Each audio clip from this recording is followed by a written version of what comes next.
واللیل اذا یغشا والنہار اذا تجلی۔ اس صورت میں اللہ رب العزت نے بنیادی طور پر دو طرح کے لوگ ذکر کیے۔ ایک وہ کہ جنہیں اللہ تعالیٰ نے مال عطا کیا اور انہوں نے اس کو اللہ کی راہ میں خرچ کیا، اور ان کے بارے میں فرمایا کہ ان کو بچا لیا جائے گا، وہ جنت کے راستے پر ہیں۔ اور دوسرے وہ لوگ کہ جنہوں نے مال اللہ کی راہ میں خرچ نہیں کیا بلکہ بخل کیا اور اس کو سینت سینت کے رکھا، دبا دبا کے رکھا، اس کو نکالا نہیں، خرچ نہیں کیا، تو وہ جہنم کے راستے پر ہیں۔ اور پھر آخر میں فرمایا کہ وَمَا لِأَحَدٍ عِندَهُ مِن نِّعْمَةٍ تُجْزَىٰ إِلَّا ابْتِغَاءَ وَجْهِ رَبِّهِ الْأَعْلَىٰ وَلَسَوْفَ يَرْضَىٰ۔ حضرت سیدنا ابوبکر صدیق رضی اللہ تعالیٰ عنہ کے حوالے سے یہ آیات نازل ہوئی ہیں۔ مفسرین کرام یہاں پر یہی لکھتے ہیں، اور اس کا مطلب یہ ہے کہ وَمَا لِأَحَدٍ عِندَهُ مِن نِّعْمَةٍ تُجْزَىٰ، ایک شخص وہ ہے کہ جو صرف اور صرف مال اللہ کی راہ میں صرف اللہ کی رضا کے لیے خرچ کرتا ہے، صرف اللہ کی رضا کے لیے خرچ کرتا ہے، اللہ کی رضا چاہتا ہے اور کسی سے اس کے علاوہ کچھ نہیں چاہتا۔ وَلَسَوْفَ يَرْضَىٰ، اور عن قریب اللہ اس شخص سے راضی ہو جائے گا، اللہ اسے اپنی رضا عطا فرما دے۔ ویسے تو یہ سیدنا صدیق اکبر رضی اللہ تعالیٰ عنہ کے متعلق نازل ہوئی آیات، لیکن عموماً ظاہر ہے کہ اس کا معنی سب کو شامل ہے، اور اس سے استفادہ جو کرے اور جو یہ سمجھے کہ اللہ کی رضا کے لیے اگر ہم مال خرچ کرتے ہیں تو اللہ کی رضا ہمیں ملے گی، یقیناً ملے گی۔ اللہ کی رضا کے لیے خرچ کیا، کوئی دکھلاوا مقصود نہیں تھا، کوئی نام و نمود مقصود نہیں تھا۔ یہ نہیں کہ جناب لوگ بولیں گے حاجی صاحب تو بڑے سخی ہیں، سیٹھ صاحب تو جناب اتنی عطا کرتے ہیں، اتنی عطا کرتے ہیں کہ جناب وہ فقر کا خوف نہیں کرتے، اور یہاں ہماری غربت مٹ جاتی ہے، خزانے کھول دیتے ہیں۔ اگر یہ سب کچھ ہے کہ تصویریں کھینچیں گی جناب، لگیں گی تو میری بڑی تشہیر ہوگی، میرے کاروبار کی بڑی تشہیر ہوگی، تو یہ سب کچھ اگر ہے تو پھر تو وہ اسی چیز کے لیے تھا جس چیز کے لیے، جس مقصد کے لیے ہم نے اس کو منعقد کیا۔ وہ بخاری شریف کی پہلی حدیث انما الاعمال بالنیات، اعمال کا دار و مدار نیتوں پر ہے۔ فرمایا وَلِكُلِّ امْرِئٍ مَّا نَوَىٰ، ہر شخص کو وہی ملے گا جس کی اس نے نیت کی ہے۔ جس کی ہجرت اللہ اور اس کے رسول کے لیے ہے، اللہ اور اس کے رسول کی طرف ہے، اس کی ہجرت اللہ اور اس کے رسول ہی کی طرف ہے، اور وہ اس کو مل جائے گا، اللہ اور اس کے رسول مل جائے گا۔ لیکن وَمَنْ كَانَتْ هِجْرَتُهُ إِلَى الدُّنْيَا يُصِيبُهَا، جس کی ہجرت دنیا کی طرف تھی تو دنیا اس کو مل جائے گی۔ تو جس کی جیسی نیت اس کا ویسا انجام۔ ایک شخص نے مال خرچ کیا اور نیت یہ تھی کہ لوگ اس کی بڑی واہ واہ کریں گے، وہ جناب چوڑا ہو کے گھومے گا، اگرچہ وہ یہ کہتا رہے کہ نہیں جناب بس میں نے تو بس یہ آپ کی خدمت میں پیش کر دیا ہے، بس اللہ قبول کر لے، اور اندر کچھ اور ہی چل رہا ہے۔ کبھی کبھی جھوٹی عاجزی بھی ہوتی ہے، بلکہ اکثر ہماری جو عاجزی ہوتی ہے نا وہ جھوٹی ہوتی ہے۔ عاجزی بھی ہماری ریاکاری والی ہوتی ہے، حالانکہ عاجزی اور ریاکاری ضد ہیں ایک دوسرے کی، لیکن ہماری عاجزی بھی وہ ہوتی ہے کہ جس کے اندر ریاکاری اپنی انتہائی سطح پہ ہوتی ہے۔ عاجزی بھی اس لیے کرتے ہیں ہم، لوگ کہیں کہ یار یہ دیکھو اس نے خرچ بھی کر دیا، اس کی تعریف کرتے ہیں تو یہ کہتا ہے کہ نہیں بس میں تو کچھ نہیں ہوں، بس یہ اللہ کا دیا ہوا تھا، اللہ نے آپ ہی کے لیے دیا تھا، میں نے آپ کو دے دیا، میں نے تو اللہ کی امانت پہنچا دی۔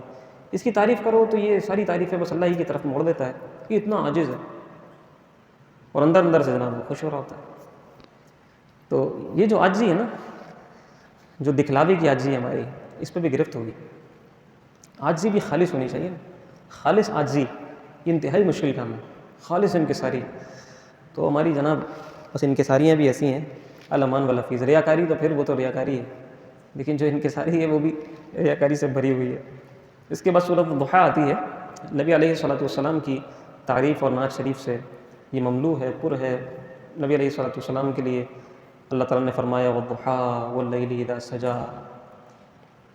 مفسرین نے لکھا کہ والضحیٰ جو چاشت کے وقت کی قسم کھائی ہے، در حقیقت یہ نبی علیہ السلام کے چہرہ انور کی قسم ہے کلام الہی میں شمس الضحیٰ، تیرے چہرہ نور فضا کی قسم، قسم شب تار میں راز یہ تھا کہ حبیب کی زلف دوتا کی قسم۔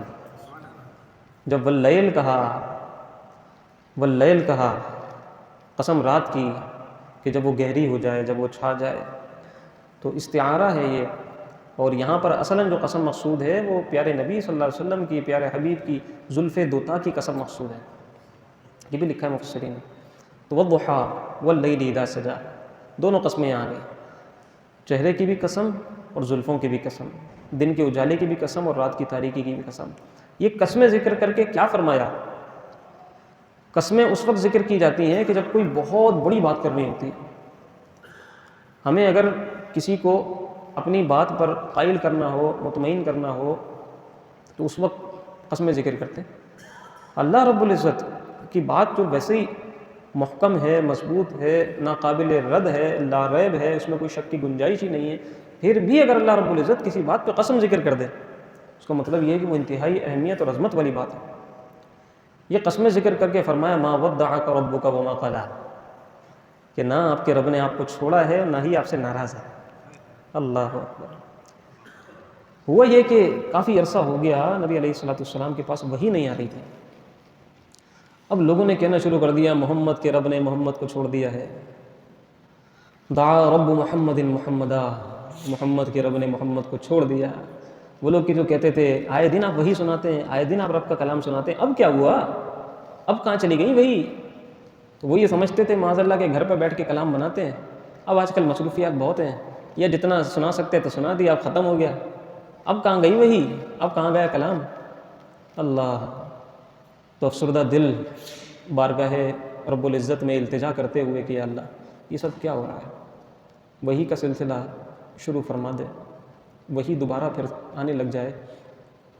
اب ظاہر ہے کہ رب کا کلام نازل ہوتا ہے، عرصہ ہوا رب کا کلام نازل نہیں ہوا، محبوب کا کلام نہیں سنا، دل بھی تڑپ رہا ہے اور جناب کان بھی جو ہے وہ متمنی ہیں، مشتاق ہیں کہ پھر سے وہ کلام سنیں۔ اللہ کی بارگاہ میں دعا کی، التجا کی، افسردہ تھے، تو فرمایا کہ آپ کے رب نے نہ آپ کو چھوڑا ہے اور نہ ہی آپ سے ناراض ہوا ہے۔ ما ودعک ربک وما قلی وللآخرۃ خیر لک من الاولی، فرمایا کہ آپ کی ہر اگلی گھڑی پچھلی گھڑی سے بہتر ہوگی۔ یعنی آپ یہ سمجھ رہے ہیں معاذ اللہ اگر کہنے والوں نے آپ کو یہ کہہ دیا کہ پچھلی گھڑی میں تو رب کا کلام نازل ہوتا تھا، اب رب کا کلام نازل ہونا بند ہو گیا، نہیں، ان گھڑیوں کے اندر آپ کے مراتب میں اضافہ ہی ہوتا جائے گا۔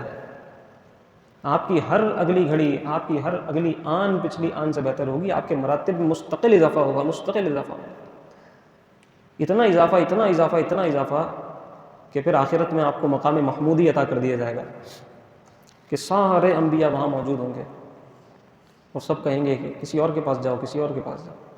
یہ اکیلے ہوں گے، کہیں گے انا لہا، انا لہا، میں ہی آج شفاعت کا مینڈیٹ لے کر یہاں حاضر ہوں، آ جاؤ میرے پاس آ جاؤ۔ اتنی بہتر ہوگی، یعنی دیکھیں نا وہاں سے لے کے گھڑیاں، پھر آخر میں جو گھڑی عطا کی ہے مقام محمود کی، وہ تو سب سے ہی جناب ممتاز ہے، نمایاں ہے۔ اور پھر وہی بات کہ فقط اتنا سبب ہے انعقاد بزم محشر کا کہ ان کی شان محبوبی دکھائی جانے والی ہے، دنیا کو دکھانا ہے کہ دیکھیں آج یہ محبوب ہے، یہ تو سارے انبیاء ہیں، سارے پیارے ہیں، اتنے صدیقین ہیں، اتنے شہداء ہیں، لیکن محبوب یہ ہیں۔ اسٹیج ان کے لیے لگا ہے۔ لگتا ہے کہ دنیا اسی مقصد کے لیے بنی تھی کہ آخرت میں سب کو جمع کر کے جو دنیا کے دولہا ہیں نا ان کو پیش کیا جائے گا، ساری دنیا دیکھے گی، اتنی مخلوق پیدا ہوئی، سب دیکھیں گے کہ دیکھیں یہ محبوب ہے، یہ دولہا ہے۔ الم یجدک یتیما فآوی ولسوف یعطیک ربک فترضی، عن قریب آپ کا رب آپ کو اتنا عطا کرے گا، اتنا عطا کرے گا، اتنا عطا کرے گا کہ آپ راضی ہو جائیں گے۔ آپ کا رب آپ کو اتنا عطا کرے گا، اتنا نوازے گا کہ آپ راضی ہو جائیں گے۔ سبحان اللہ۔ خدا کی رضا چاہتے ہیں دو عالم، خدا چاہتا ہے رضائے محمد صلی اللہ علیہ وسلم۔ دنیا کہتی ہے اللہ راضی ہو جائے، اللہ راضی، اللہ کہتا ہے اے حبیب راضی ہو جائے، اتنا دیں گے، اتنا دیں گے کہ آپ خوش ہو جائیں گے، آپ راضی ہو جائیں گے۔ تو یہ تو محبت کے معاملات ہیں، یہ تو حبیب کا مقام ہے۔ دنیا میں بھی محبت مجازی بھی اگر کوئی کرتا ہے تو اپنے محبوب پہ اپنا سب کچھ لٹا دیتا ہے، پھر بھی کہتا ہے کہ آپ کو کوئی پریشانی تو نہیں ہے، آپ خوش تو ہیں نا، آپ راضی تو ہیں نا۔ تو یہ محبت مجازی کیا حیثیت رکھتی ہے اللہ اور اس کے حبیب کی محبت کے درمیان، ان کے سامنے کیا حیثیت ہے اس کی؟ تو جب ایک انسان اپنے محبوب سے دنیا میں اتنی محبت کرتا ہے، وہ دیکھیں کسی نے تاج محل بنا دیا ہے، ایک شہنشاہ نے بنوا کے حسین تاج محل، ایک شہنشاہ نے بنوا کے حسین تاج محل، عشق والوں کو محبت کی نشانی دی ہے۔ وہ کسی نے کہا تھا ایک شہنشاہ نے بنوا کے حسین تاج محل، عشق والوں کو محبت کی نشانی دی ہے کہ دیکھو محبت ایسی ہوتی ہے تو وہی غریب نے اس پہ کہا کہ ایک شہنشاہ نے بنوا کے حسین تاج محل، ہم غریبوں کی محبت کا اڑایا ہے مذاق، ہم غریبوں کی محبت کا اڑایا ہے مذاق، ہم کہاں سے لائیں تاج محل اپنے محبوب کے لیے، ہمارا مذاق اڑا کے گیا یہ۔ اپنے اپنے پرسپیکٹیوز ہیں، اپنے اپنے انداز ہیں چیزوں کو دیکھنے کے، بیان کرنے کے۔ بہرحال تو محبت میں بادشاہوں نے اپنی اپنی سلطنتیں لٹا دی ہیں، جب کسی پر فدا ہو گئے سب کچھ لٹا دیا۔ تو پھر اللہ رب العزت کی جو محبت ہے پیارے حبیب سے، یقیناً اس کی تو کوئی مثال ہی نہیں ہے۔ وہ فرمایا کہ اتنا دیں گے کہ آپ راضی ہو جائیں گے۔ الم یجد کا یتیماً فآویٰ، کیا آپ کو در یتیم نہ پایا رب نے، کہ آپ کو پھر رب نے آسائشیں عطا کی۔ ووجدک ضالاً فہدیٰ، کیا آپ کو اپنی محبت میں اللہ نے خود رفتہ نہ پایا کہ پھر اپنی طرف راہ دے دی۔ یہاں ضالاً سے مراد گمراہ نہیں ہے معاذ اللہ، نبی علیہ الصلوۃ والسلام کیسے گمراہ ہو سکتے ہیں؟ تو ضالاً کا مطلب یہ ہے محبت میں فریفتہ، محبت میں خود رفتہ۔ فہدیٰ تو پھر یہ نہیں کہ گمراہ تھے معاذ اللہ ہدایت دے دی۔ اگر امام الانبیاء گمراہ ہو جائے معاذ اللہ تو پھر بچتا کیا ہے؟ تو فرمایا کہ اپنی محبت میں خود رفتہ پایا تو پھر اپنی طرف راہ دے دی۔ ووجدک عائلاً فاغنیٰ، آپ کو اللہ نے تنگ دست پایا تو فاغنیٰ، آپ کو غنی کر دیا، آپ کو خزانے عطا کر دیے، آپ کو اتنے خزانے عطا کر دیے، اتنے خزانے عطا کر دیے کہ آپ نے کہا واللہ معطی وانا القاسم، دینے والا اللہ ہے، تقسیم میں کرتا ہوں۔ اتنے خزانے عطا کر دیے کہ اللہ کے خزانوں کے قاسم آپ بن گئے، اللہ کے خزانے تقسیم کرنے والے آپ بن گئے۔ فَأَمَّا الْيَتِيمَ فَلَا تَقْهَرْ وَأَمَّا السَّائِلَ فَلَا تَنْهَرْ وَأَمَّا بِنِعْمَةِ رَبِّكَ فَحَدِّثْ۔ تو یتیم کو جھڑے نہیں، سائل کو جھڑکے نہیں، اور بس اپنے رب کی نعمت کا شکر ادا کرتے جائیں، اس کو بیان کرتے جائیں، اس کا چرچا کرتے جائیں۔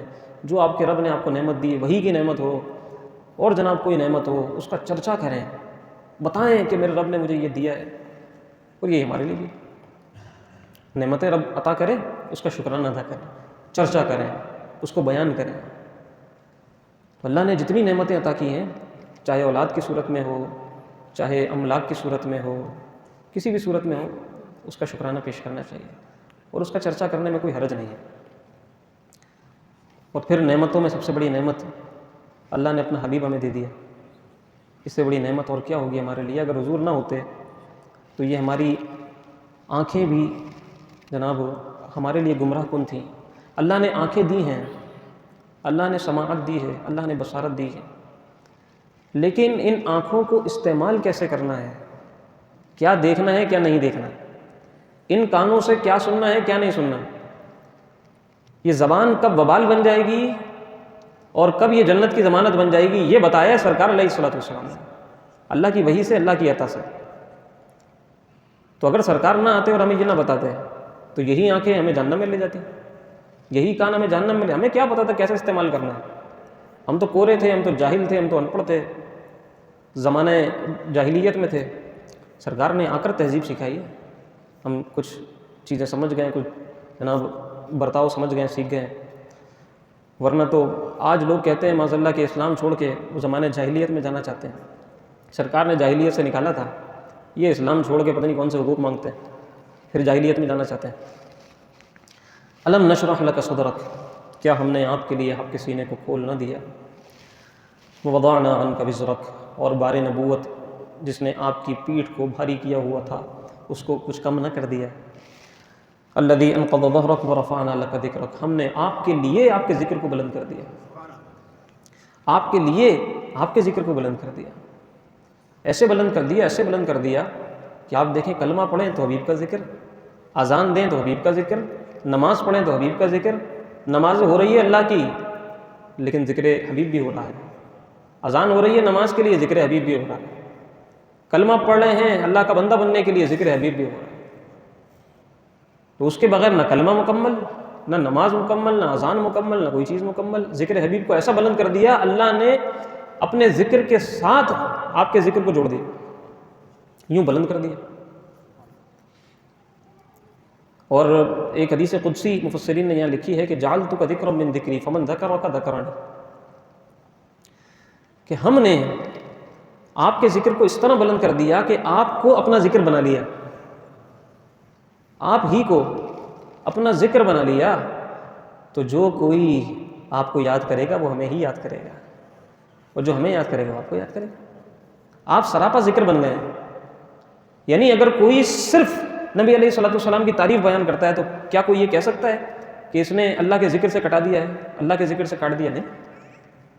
حضور کی تعریف بیان کرنا بھی اس لیے ہے کہ آپ اللہ کے رسول ہیں، آپ اللہ کے حبیب ہیں، لہٰذا سرکار کی تعریف بھی اگر کوئی محض بیان کرتا ہے، اللہ کی تعریف نہیں، صرف نعتیں بیان کر رہا ہے، صرف حضور کی صفات بیان کر رہا ہے، حضور کے اخلاق کریمانہ بیان کر رہا ہے، جناب حضور کی آنکھوں کی تعریف کر رہا ہے، حضور کے بالوں کی تعریف کر رہا ہے، حضور کے لباس کی تعریف کر رہا ہے، حضور کی مسکراہٹ کی تعریف کر رہا ہے، آپ کے پیارے پیارے دندان کی تعریف کر رہا ہے، آپ کے لمحۂ اقدس کی تعریف کر رہا ہے، در حقیقت وہ اللہ ہی کا ذکر کر رہا ہے۔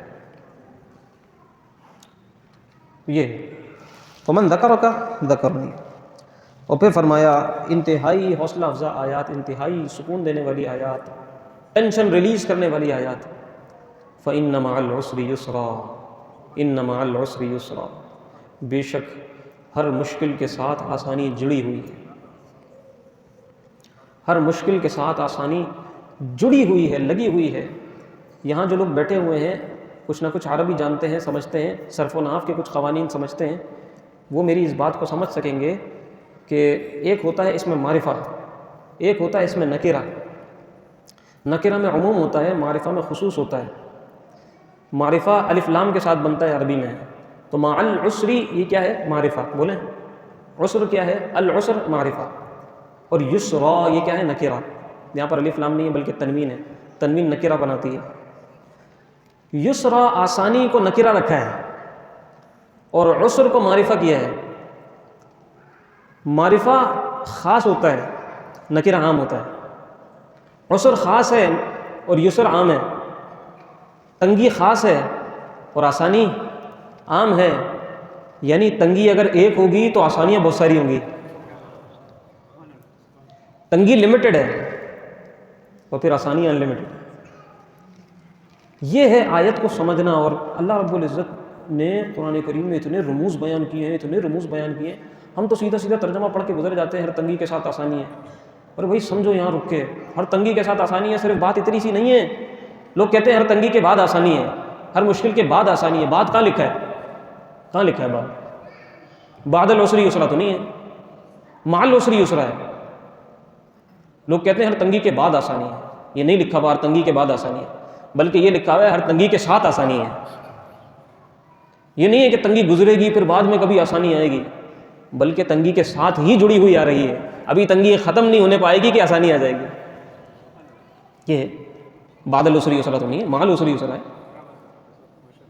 اور عسر کا مطلب تنگی، تنگی ایک مخصوص، اور یسر اتنا سارا۔ تو یہ ہے سورۃ التین شروع ہوتی ہے، والتین والزیتون وطور سینین وہذا البلد الامین لقد خلقنا الانسان فی احسن تقویم۔ انجیر کی قسم ارشاد فرمائی، زیتون کی قسم ارشاد فرمائی، اور علم نشرح ہوئے جی۔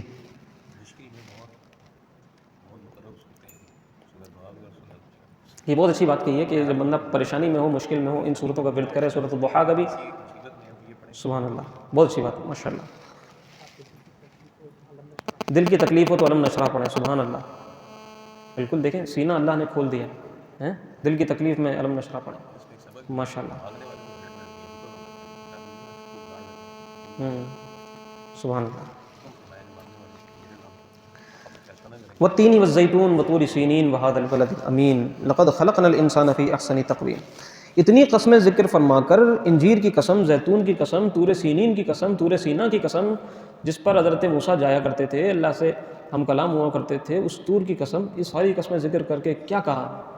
فرمایا لقد خلقنا الانسان فی احسن تقویم، انسان کو ہم نے بہترین صورت میں پیدا کیا ہے، بہترین صورت میں پیدا کیا۔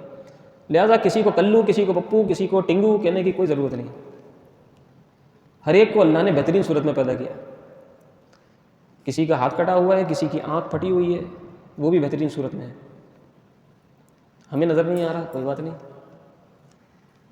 کسی عاشق کی نگاہ سے دیکھو، وہ بھی بہت پیارا ہے. اس کی ماں کی نگاہ سے دیکھو، وہ بھی اس کا لال ہے، وہ بھی اس کا جگر گوشہ ہے، وہ بھی اس کے جگر کا ٹکڑا ہے. ماں اپنے بچے سے اس لیے پیار نہیں کرتی کہ محلے کا سب سے خوبصورت بچہ ہے. بچہ بھی اپنے باپ سے اس لیے پیار نہیں کرتا کہ محلے کا سب سے رئیس آدمی ہے. یہ فطری محبتیں ہیں. ماں اپنے بچے سے چاہے وہ کالا ہو، پیلا ہو، لال ہو، نیلا ہو، اس کو پوری دنیا کا سب سے حسین بچہ اپنا ہی بچہ لگتا ہے. اور بچے کو سب سے حسین ماں باپ اپنے ہی لگتے ہیں، چاہے دوسرے کتنے حسین کے نام. یہ محبتیں فطری ہیں. لہٰذا اللہ نے سب کو بہترین صورت میں پیدا کیا ہوا ہے. ہمیں کوئی اچھا نہیں لگتا تو یہ ہمارا قصور ہے. ہمیں وہ لگتا ہے بڑا بہت کالا ہے، اتنے بڑے بڑے دانت ہیں، گھنگری والے بال ہیں. یہ کون سی خوبصورتی ہے؟ ذرا حوروں سے تو پوچھو بلال کتنا خوبصورت ہے. جنتی حوروں سے پوچھو بلال کتنا خوبصورت ہے. سرکار فرماتے ہیں کہ اے بلال، میں نے سنا ہے جنت میں جا رہا تھا، ایک قدموں کی آہٹ آگے آگے آ رہی تھی. مجھ سے آگے ایک قدموں کی آہٹ آ رہی تھی، وہ تم تھے نا؟ مجھ سے پہلے جا رہے تھے جنت میں. تو کیا عمل تھا، کیا وجہ تھی؟ حضرت بلال حبشی نے کہا رسول اللہ اور تو کوئی عمل مجھے یاد نہیں پڑتا، بس اتنا ہے کہ جب بھی وضو کرتا ہوں میں تو نماز پڑھ لیتا ہوں، تحیۃ الوضو. جب بھی وضو کرتا ہوں یعنی وضو کو ویسٹ نہیں کرتا، کچھ نہ کچھ اس وضو سے عمل کر لیتا ہوں، نماز پڑھ لیتا ہوں، بس اتنا. تو سرکار نے فرمایا بس یہی وجہ تھی، تم جنت میں اس سے آگے آگے جا رہے تھے. تو کوئی حوروں سے تو پوچھے کہ سرکار کا بلال کتنا پیارا ہے. نظر کچھ بھی نہیں آتا سوائے گنبد خضرا، نگاہ عرش تکتی ہے ادائے گنبد خضرا، اور بلالی رنگ کو حوروں کے رخ کا تل بنا ڈالا. حوروں کے رخ کا تل بھی تو کالا ہے نا، وہ رنگ بھی تو رنگ بلالی ہے. بلالی رنگ کو حوروں کے رخ کا تل بنا ڈالا، ذرا سا غور سے دیکھو عطائے گنبد خضرا. یہ مقام بلال کی کالی رنگت کو عطا تو گنبد خضرا سے ہوا، عطا تو یہاں سے ہوا ہے. سرکار کے دیوانے تھے، سرکار کے مؤذن تھے، اور جناب حور عین ان سے اتنا پیار کرتی ہیں، وہ جنت میں آگے آگے چلے جا رہے ہیں. اچھا یہاں سے کوئی یہ نہ سمجھے کہ بلال جنت میں سرکار سے آگے جا رہے ہیں تو ان کا رتبہ سرکار سے بڑھ گیا، بلکہ یہاں پر اس حدیث کے تحت محدثین نے، شارحین حدیث نے لکھا ہے کہ بلال کا سرکار سے آگے جانا ایسے ہی ہے کہ جیسے کوئی غلام سواری کی جو ہے نا وہ رسی پکڑ کے آگے آگے چل رہا ہوتا ہے. کوئی غلام اپنے آقا کی سواری کی رسی پکڑ کے آگے آگے جا رہا ہوتا ہے، یا کوئی پروٹوکول میں آگے آگے جا رہا ہوتا ہے، تو بس ان کا سرکار سے آگے جانا ایسے ہی ہے. لیکن بہرحال ایک شرف ہے جو حضرت بلال حبشی کا خاص ہے. سرکار کے ہر صحابی کا کوئی خاص شرف ہے. سرکار نے اپنے ہر صحابہ کو کچھ نہ کچھ ایسا خاص شرف عطا فرمایا، پڑھ کے انسان حیران ہو جاتا، اور وہ انہی کا خاصہ ہے. تقریباً تمامی صحابہ، کچھ کے تذکرے نہیں بھی ہیں یقیناً، لیکن بہت سارے صحابہ ہیں جن کے باقاعدہ تذکرے موجود ہیں، ان کی خصوصیات کے ذکر موجود ہیں. اقرأ بسم ربک الذی خلق، یہ 5 آیات وہ ہیں کہ جو پہلی وحی کے طور پر نازل ہوئیں. اقرأ بسم ربک الذی خلق، خلق الانسان من علق، اقرأ وربک الاکرم الذی علم بالقلم، علم الانسان ما لم یعلم. انسان کو وہ کچھ سکھا دیے جو کچھ وہ نہ جانتا تھا. اور انسان سے مراد انسانیت کی جان محمد عربی. الانسان، پھر وہی ہم معرفہ کی بات کریں گے، یہ معرفہ ہے، الف لام لگ کے خاص ہو گیا، خاص ہو گیا. ہر انسان کو نہیں، یہ نکرہ نہیں ہے، انسانن نہیں ہے، انسانن نہیں ہے، بلکہ الانسان معرفہ. انسان خاص انسان کو، انسانیت کی جان محمد مصطفیٰ کو جو کچھ وہ نہ جانتے تھے سب سکھا دیا. علم الانسان ما لم، ما یہ عام ہے، ما نکرہ ہے، ما لم یعلم، جتنا کچھ وہ نہیں جانتے تھے وہ سب کچھ سکھا دیا. اور یہ پہلی وحی کی آیات ہے، جبرائیل امین نازل ہوئے اور جناب سرکار کو بھیجا اور کہا کہ پڑھیے اقرا. تو فرمایا ما انا بقارئ، میں نہیں پڑھتا.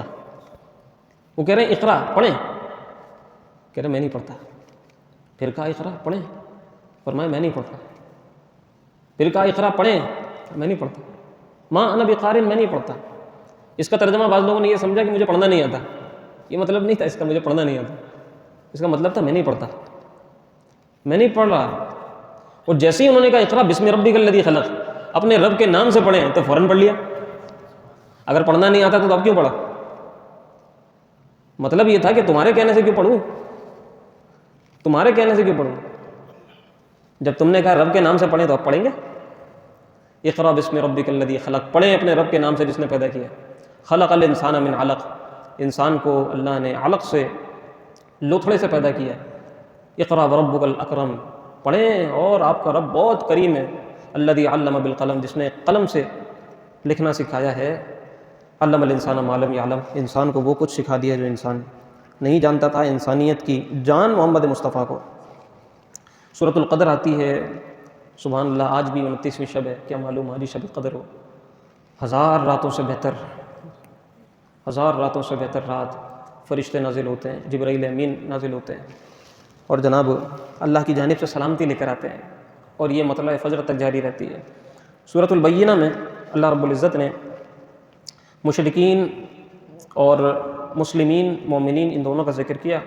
مشرکین کی سزا بیان کی کہ یہ جہنمی ہیں، فرمایا اولئک هم شر البریہ، یہ بدترین مخلوق ہیں، اور مومنین کا ذکر کرتے ہوئے فرمایا کہ ان کے لیے ہم نے جنتیں رکھی ہوئی ہیں، ان کے نیچے سے نہر بہہ رہی ہیں، اس میں وہ ہمیشہ ہمیشہ رہیں گے۔ رضی اللہ عنہم ورضوا عنہ، اللہ ان سے راضی ہے، وہ اللہ سے راضی ہیں۔ اس پر ہم گفتگو پہلے کر چکے ہیں کہ اللہ ان سے راضی ہے تو سمجھ میں آتا ہے، وہ اللہ سے راضی ہے اس کا کیا مطلب ہے؟ بات یہ ہے کہ ہمیں بھی تو اللہ سے راضی ہونا ہے، اللہ سے اس کی رضا تو مانگتے ہیں، لیکن ہم بھی تو اللہ سے راضی ہو جائیں۔ ہم خود اللہ سے راضی نہیں ہوتے، ہر وقت شکوے کرتے ہیں اللہ سے، ہر وقت شکوے کرتے ہیں، یہ نہیں ہے، وہ نہیں ہے، یوں نہیں ہے، یہ پریشانی ہو۔ کبھی راضی بھی ہو جائیں اللہ سے، کبھی خوش بھی ہو جائیں اللہ سے۔ ہم اللہ سے راضی ہو جائیں گے انشاءاللہ، اللہ ہم سے راضی ہو جائے گا۔ اذا زلزلت الارض زلزالها، یہاں سے قیامت کی ہولناکی بیان کی کہ زمین تھر تھرا جائے گی، وہ زمین اپنے خزانے باہر نکال دے گی، جو کچھ زمین کے اندر ہے سب نکل کے باہر آ جائے گا۔ وقال الانسان ما لها، انسان کہے گا اس کو کیا ہو گیا، زمین کو کیا ہو گیا۔ یومئذ تحدث اخبارها، اس دن زمین ساری خبریں بیان کر رہی ہوگی، کس نے مجھ پر کیا گناہ کیا ہے سب بتا رہی ہوگی، کون کھڑا ہو کے یہاں پر کیا کرتا تھا۔ ہم تو کہیں گے یہ کیا ہو گیا، اس کو انسان کہے گا۔ کس نے کہاں سجدہ کیا ہے وہ بھی بتائے گی، کس نے کہاں گناہ کیا ہے وہ بھی بتائے گی، کچھ چھپے گا نہیں، سب ظاہر ہو جائے گا۔ اللہ یہ کہ اللہ ستار العیوب ہے، اللہ جس کو چھپا لے اپنی رحمت کی چادر میں۔ ہم سب دعا گوئیں اس بڑی رات، اللہ ہماری عیوب کو چھپا لے، اللہ ہمارے عیبوں کو لوگوں کے سامنے ظاہر نہ کرے، اللہ ہمارا پردہ رکھے۔ اے اللہ تو پردہ پسند کرتا ہے، ہمارا بھی پردہ رکھ لے، ہمیں پردہ داری کا حکم دیتا ہے، اے اللہ ہمارا بھی پردہ رکھ لے۔ ہم اس لائق نہیں ہیں کہ لوگوں کے سامنے ہمارے اعمال ظاہر ہوں، اے اللہ تجھ پر ظاہر ہے، تو پردہ رکھنے والا ہے، اللہ ہمارا پردہ رکھ لے۔ فمن یعمل مثقال ذرۃ خیرا یرہ، جس نے مثقال ذرہ، ذرہ برابر بھی اگر کسی نے نیکی کی ہوگی وہ بھی نظر آئے گی اس کو، ذرہ برابر بھی کسی نے برائی کی ہوگی وہ بھی نظر آ جائے گی۔ ذرہ برابر بھی کسی نے اگر کسی کے بارے میں بدگمانی کی، ذرا سا کوئی برا خیال کیا، کسی کو نقصان پہنچانے کا ٹھانا، کسی کو فریب دینے کی کوشش کی، دھوکہ دیا، اس کو چیٹ کیا، سامنے والے کو لگ رہا ہے کہ یہ میرا بہت مخلص ہے، پیچھے پیچھے سے اس کی کاٹ کر رہا ہے، زندگی بھر ظاہر نہیں ہو سکا لیکن روز محشر ظاہر ہو جائے گا، اللہ ظاہر کر دے گا۔ سورۃ العادیات میں گھوڑوں کی قسم کھائی، مجاہدین کے گھوڑوں کی قسم ارشاد فرمائی، گھوڑوں کی مختلف کیفیات بیان فرمائی، جب وہ لپکتے ہیں، جب وہ سینہ اپنا آگے بڑھا کے جناب کفار کے صفوں میں داخل ہوتے ہیں، اور جب وہ ہنہناتے ہیں، ایسی پیاری پیاری صفات مجاہدین کے گھوڑوں کی بیان کی اللہ نے سورۃ العادیات میں۔ اور جب مجاہدین کے گھوڑوں کا یہ حال ہے، ان کا یہ مقام ہے، تو پھر مجاہدین کا اپنا مقام کیا ہوگا اللہ کی بات، فلسطینیوں کا مقام کیا ہوگا جو کیسی کیسی قربانیاں پیش کر رہے ہیں۔ یہ سب بیان کر کے، اتنی قسمیں بیان کر کے فرمایا کہ ان الانسان لربہ لکنود، انسان اپنے رب کا بڑا ناشکرا ہے، انسان اپنے رب کا بڑا ناشکرا ہے۔ وانہ علی ذلک لشہید، اور اس بات پر وہ خود بھی گواہ ہے، اس کو باہر سے گواہی نہیں چاہیے، اس کو خود پتہ ہے میں ناشکرا ہوں، اس کو دلیل نہیں چاہیے، کوئی اور اس کے آگے نہ بتا، اس کو خود ہی پتہ ہے کہ میں ناشکرا ہوں رب کا۔ سورۃ القارعہ میں بھی پھر قیامت کی ہولناکیاں بیان کی ہیں کہ یہ بڑے بڑے پہاڑ جو ہے وہ روئی کی طرح اڑتے ہوئے نظر آئیں گے، انسان دیکھ کے حیران ہو جائے گا کہ یہ پہاڑ اتنے بڑے بڑے، ہوائیں چلیں گی تیز تیز اور یہ پہاڑ بھی اڑ رہے ہوں گے روئی کی طرح۔ اور پھر فرمایا کہ فاما من ثقلت موازینہ، جس کا میزان عمل بھاری ہو گیا تو وہ اپنے رب کی بارگاہ سے بہترین رضا والی زندگی پائے گا۔ واما من خفت موازینہ، اور جس کا نامہ اعمال ہلکا ہوا، فامہ ہاویہ، تو اس کا ٹھکانہ ہاویہ ہوگا، ہاویہ، حاویہ کیا ہے؟ وما ادراک ما ہی، فرمایا تمہیں کیا پتہ حاویہ کیا ہے؟ ہم بتاتے ہیں، نار حامیہ، بھڑکتی ہوئی آگ، جلا دینے والی آگ۔ یہ خوب انداز ہے رب کا، وما ادراک ما ہی، تمہیں کیا پتہ، ہم بتاتے ہیں۔ تمہیں تو یہ بتا دیا حاویہ ہوگا، لیکن حاویہ کیا ہے تمہیں نہیں پتہ، ہم بتائیں گے۔ پہلے خود فرماتے اس کا ٹھکانہ حاویہ ہے، پھر کہتے تمہیں کیا پتہ حاویہ کیا ہے؟ القاریہ ما القاریہ وما ادراک ما القاریہ، قاریہ، پھر فرمایا قاریہ کیا ہے، پھر کہا تمہیں کیا پتہ قاریہ کیا ہے؟ قیامت، قیامت کیا ہے، تمہیں کیا پتہ قیامت کیا ہے؟ الحاقۃ ما الحاقہ، حاقہ ما الحاقہ، حاقہ کیا ہے؟ وما ادراک ما الحاقہ، تمہیں کیا پتہ حاقہ کیا ہے؟ پھر خود بتاتا ہے۔ یہ خوب انداز ہے۔ قرآن کو بندہ مزے لے کے پڑھے، سمجھ کے پڑھے، قرآن سے پیار کرے، بڑا مزہ آتا ہے قرآن پڑھنے میں۔ الہاکم التکاثر، کثرت نے تمہیں تباہ کر دیا، ہلاک کر دیا، یہاں تک کہ تم اپنی قبروں میں پہنچ گئے، مال جمع کرتے کرتے تم قبروں میں پہنچ گئے۔ ہاں ہاں تم جان لو گے، عنقریب تم جان لو گے، علم یقین تمہیں حاصل ہو جائے گا جب تم جہنم کو دیکھو گے، اور جہنم کو تم اپنی آنکھوں سے دیکھو گے، ابھی تو سنتے ہو، اپنی آنکھوں سے دیکھو گے۔ ثم لتسألن یومئذ عن النعیم، پھر اس دن تم سے ہر نعمت کے بارے میں پوچھا جائے گا کہ یہ نعمت تمہیں دی تھی تم نے کیا کیا، جوانی ملی تھی کیا کیا، صحت ملی تھی کیا کیا، خوبصورتی ملی تھی کیا کیا، مال ملا تھا کیا کیا، علم ملا تھا کیا کیا، کیا کیا، ان نعمتوں کا پوچھا جائے گا۔ وہ ایک مرتبہ، اساتذہ ہیں بچپن میں تربیت کرتے ہیں، ابھی تک وہ باتیں یاد آتی ہیں۔ ایک مرتبہ استاد نے ہمیں، وضو کر رہے تھے تو استاد نے کہا کہ یہ نل ذرا کم کرو، پانی ذرا کم بہاؤ، اس لیے کہ یہ نعمت ہے اور اس نعمت کے بارے میں پوچھا جائے گا۔ ایک تو وہ ہے نا اسراف والا پرسپیکٹو، وہ الگ ہے، لیکن نعمت والا پرسپیکٹو کہ یہ پانی نعمت ہے، پانی کا ایک ایک قطرہ نعمت ہے، اور اللہ اس نعمت کے بارے میں پوچھے گا کہ اس کو ضائع کیوں کیا تھا، اس وقت کیا جواب دو گے؟ تو کبھی بھی پانی تیز کھلتا ہے نا استاد کی، وہ بات یاد آ جاتی ہے۔ اسراف والی بات اپنی جگہ ہے، لیکن یہ نعمت کا جو زاویہ ہے یہ بھی بڑا مضبوط ہے۔ سورہ قریش شروع ہوتی ہے۔ سورہ قریش کو اللہ تعالیٰ نے جناب کعبے کی چابیاں عطا فرمائی، اس کی تولیت، ٹرسٹی شپ عطا فرمائی، اس کا ذکر فرمایا، وہ فرمایا کہ اسی اعزاز و اکرام کی وجہ سے ان کے قافلے ادھر سے ادھر جاتے ہیں، لوگ ان کو کچھ نہیں کہتے، ان کی عزت کرتے ہیں، گرمیوں میں سردیوں میں خوب تجارت کرتے ہیں۔ یہ اعزاز و اکرام کس نے ان کو دیا ہے؟ ہم نے دیا ہے۔ تو اگر ہماری کوئی عزت ہے معاشرے میں، لوگ قدر کرتے ہیں، آتے جاتے سلام کرتے ہیں، تو اس میں ہمارا کوئی کمال نہیں، یہ عزت دینے والا اللہ ہے۔ جب چاہے جس سے عزت کی چادر اتار دے اور ذلت کا طوق اس کے گلے میں ڈال دے، جس کو چاہے اللہ امیر کر دے، جب چاہے اللہ اسے زمین کے نیچے دھسا دے۔ قارون کی مثالیں ہمارے سامنے۔ سورہ ماعون کے اندر ایک تو فرمایا کہ وہ نمازی کے جو نمازوں میں سستی کرتے ہیں، جو دکھلاوا کرتے ہیں، ان کے لیے ہلاکت ہے۔ وَيَمْنَعُونَ الْمَاعُونَ، اور یہ ماعون سے منع کرتے ہیں لوگوں کو۔ ماعون سے، ماعون کیا ہے؟ برتنے کی چھوٹی چھوٹی چیزیں، جیسے پڑوسی نہیں مانگ لیتے کبھی آ کے دروازہ بجا کے کہ ذرا چمچ دے دینا، گھر میں مہمان آ گئے ذرا پلیٹیں دے دینا، تو یہ جو برتنے کی چھوٹی چھوٹی چیزیں ہوتی ہیں نا، یہ ماعون ہوتی ہیں۔ تو کچھ بعض لوگ ایسے ہوتے ہیں کھڑوس، وہ کہتے ہیں نہیں بھائی نہیں، جاؤ، اپنی کیوں نہیں خرید کے لاتے تم، جب دیکھو مانگنے آ جاتے۔ اللہ نے فرمایا کہ یہ کیسے لوگ ہیں کہ جو چھوٹی چھوٹی چیزیں استعمال کے لیے بھی نہیں دیتے۔ تو قرآن کی روح سے ہمیں حکم ہے کہ اگر کوئی چھوٹی چھوٹی چیزیں مانگنے کے لیے آئے تو اسے دیا کرو، ورنہ ان کے لیے ہلاکت ہے، ویل کی وعید ہے۔ انا اعطیناک الکوثر، آپ کو خیر کثیر اللہ نے عطا فرما دی ہے۔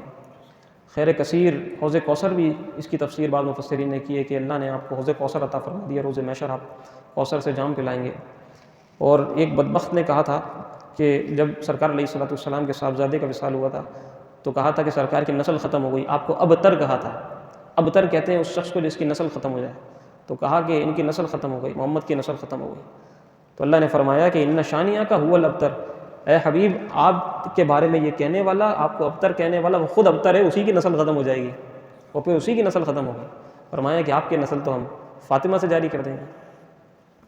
سرکار نے فرمایا نا کہ میری نسل یہاں سے ہے، تو آپ کی نسل بیٹی سے ہے، تو یہ آپ کا اعزاز ہے۔ ہماری نسلیں بیٹوں سے ہوتی ہیں، سرکار کی نسل بیٹی سے ہے، یہ سرکار کا اعزاز ہے۔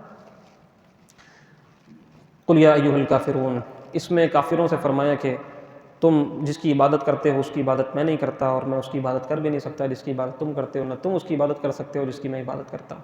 تمہارے لیے تمہارا دین، میرے لیے میرا دین۔ تو یہ لڑائی جھگڑا نہ ہو بس مکھ مکا کرنے کے لیے، یہ آیت. لیکن جب جہاد کے احکام آئے تو پھر یہ آیات منسوخ ہو گئیں. اب یہ نہیں ہے کہ تمہارے لیے تمہارا دین، میرے لیے میرا دین. اب یہ ہے کہ بھائی دین پیش کیا ہے، مانو اس کو. اذا جاء نصر اللہ والفتح، یہاں پر فتح مبین کا ذکر فرمایا. سورہ لہب شروع ہوتی ہے. سورہ لہب میں اللہ رب العزت نے ابو لہب اور اس کی بیوی ام جمیل جو سرکار کے راستے میں کانٹے بچھایا کرتی تھی، اس کی مذمت کی اور فرمایا کہ سیصلی نارا ذات لہب. یہ جو ذات لہب ہے نا، یہ جو شعلوں والا ہے، ابو لہب، ذات لہب کا مطلب ابو لہب. فرمایا یہ شعلوں والا، یہ لہب والا، بھڑکتے ہوئے چہرے والا، ان قریب یہ بھی، اس کی بیوی بھی، حمالۃ الحطب، جو کہ لکڑیوں کا گٹھرا اپنے سر پہ اٹھائی گھومتی تھی. فی جیدہا حبل من مسد، اس کے اپنے گلے میں کھجور کی چھال کا رسہ پڑ جائے گا. وہ پڑ گیا، اسی طرح مر گئی. وہ گٹھرا اٹھا کے لا رہی تھی، وہ رسی جو ہے نا وہ اس کے اپنے گلے میں لپٹ گئی اور مر گئی. قل هو اللہ احد، اللہ نے خالص توحید بیان کی ہے. اللہ ایک ہے، اللہ بے نیاز ہے، اللہ مستغنی ہے، نہ کسی سے پیدا ہے، نہ کسی کا والد ہے، نہ کسی سے پیدا ہے، اور نہ اس کے پلے کا کوئی ہے. سورۃ الفلق یہ بہت مجرب ہے نظر کے لیے. سورہ فلق بھی سورۃ الناس بھی معوذتین کہلاتی ہیں. یہ نظر بد کے لیے 3 مرتبہ اس کو پڑھ کر دم کیا جائے، بہت مجرب ہے. اور ویسے بھی سرکار کا معمول تھا 3 مرتبہ صبح پڑھنا، 3 مرتبہ شام میں پڑھنا. اس کو معمول بنایا جائے، ہاتھوں پہ پڑھ کے دم کیا جائے. ہر قسم کے جادو سے، آسیب سے، اور ہر قسم کی نظر بد سے حفاظت ہوتی ہے. اللہ رب العزت ہمیں قرآن کریم کا فہم اور فیض عطا فرمائے.